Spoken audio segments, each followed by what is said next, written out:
Chaos.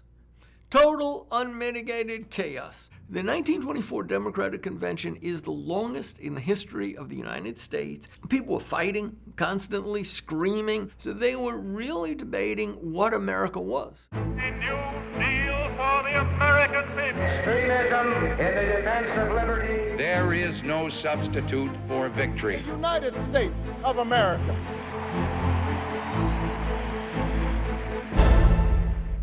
The Democrats had some serious problems in 1924. The biggest problem was that this was a Republican decade, so they're probably going to lose anyway. But they had another issue, and that was what to do about the Ku Klux Klan. You had two great camps. Al Smith, governor of New York, representing the new America, and William Gibbs McAdoo representing an older America. The old America, the old Democratic Party, was found in the prairies and in the South. They were, in many cases, former Confederates or the children of former Confederates. Prohibition was the law of the land. They believed drink was evil. They looked to the cities and saw an America they didn't recognize. They were hysterical that these immigrants, these city folk, these dirty city folk, are going to be taking over. Southern Democrats were an important bloc in the party, and the Klan was riding high, especially in the South. McAdoo is giving silent acquiescence. He isn't coming out directly. He's just saying, be my guest. He's willing to ride in a very ugly, ugly way.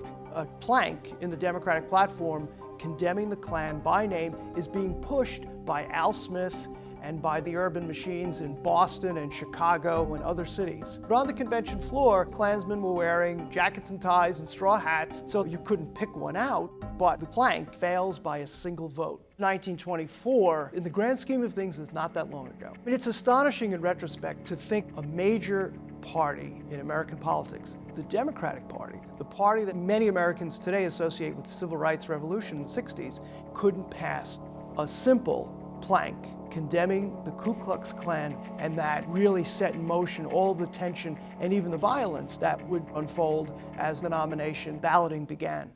Tempers were flaring as each ballot went by, and neither side is giving way. There were fistfights. There's no air conditioning. You've got thousands of people with very little ventilation, marching up and down, cheering, sweating, and sooner or later fighting. They had to bring in 1,000 cops. It's really a battleground. Radio covered the convention for the first time, and those people who were listening might very well have wondered, what is this country coming to? The damn thing just keeps on going. Nobody wants to switch the votes because the other side is demon incarnate. So they just lock.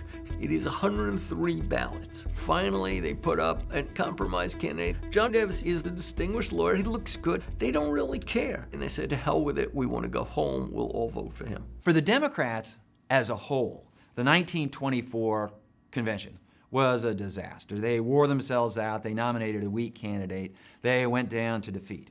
But for one Democrat in particular, it was a brilliant success. Mr. Chairman, fellow delegates. Franklin Roosevelt would have been the favorite to get the nomination in 1924. But then, in 1921, polio paralyzed him from the waist down. And so, when he comes to the convention in 1924, it's the first time he's been seen by many people in public. As Al Smith's campaign manager, he was going to get a chance to give a big speech to the convention. The whole convention held its breath. A lot of people openly called him a cripple. Can the cripple make it to the rostrum? And when he got there, there was this standing ovation. The future of the Democratic Party rises far above the success of any candidate.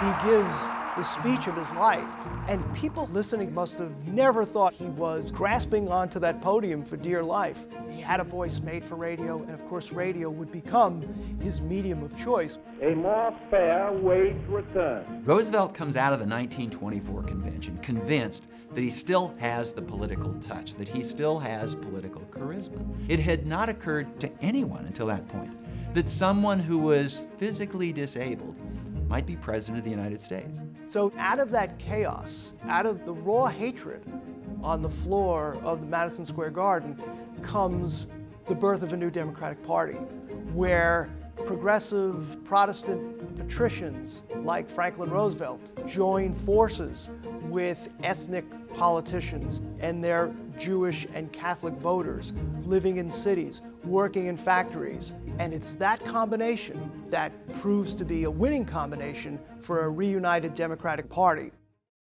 Today, we're in the middle of the third great wave of immigration in American history. These people are getting jobs. These people are buying homes. They're raising families, just like earlier waves of immigrants did, and just like earlier waves of immigrants were condemned as not being American enough, they're being condemned. We have groups of white people who see a country they don't recognize, who are fearful for their future. Those emotions, those anxieties, those hatreds were very much part of the conversation in 1924.